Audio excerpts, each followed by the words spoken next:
Have you ever heard of acrylamide? If not, keep reading. According to the European Food Safety Authority, acrylamide is a chemical compound that typically forms in starchy food products during high-temperature cooking, including frying, baking and roasting.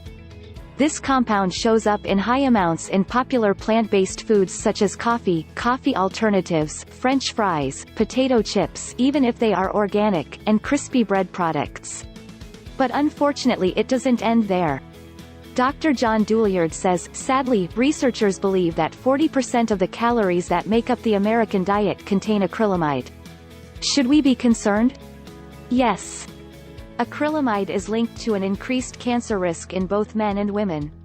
In 2005 the EFSA noted that there may be a potential health concern with acrylamide, which is known to be both carcinogenic and genotoxic, meaning it can cause damage to the genetic material of our cells. In 2010, the Joint Food and Agriculture Organization, World Health Organization Expert Committee on Food Additives (JECFA) also concluded that acrylamide is a human health concern.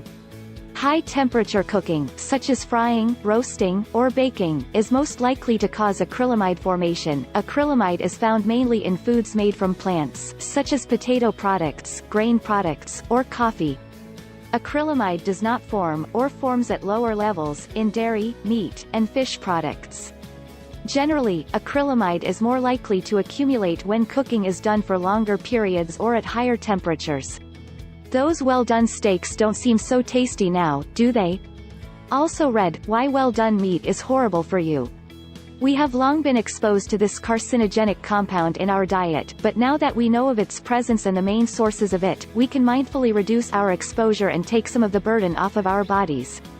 Just as the ancient wisdom has always suggested, cooking at lower temperatures ensures that the food is never overheated, thus sparing the nutrients and the production of acrylamide, and at the same time, making the food more easily digested and assimilated. Tips to reduce your exposure. Avoid French fries and potato chips, they are some of the biggest culprits. Boil or steam your veggies instead of roasting or frying. Bake with ingredients, including vegetables, that have lower sugar content. Don't over-toast or over-fry your foods, it's best to avoid frying anything. Chop your veggies into smaller pieces to increase surface area and reduce cooking time.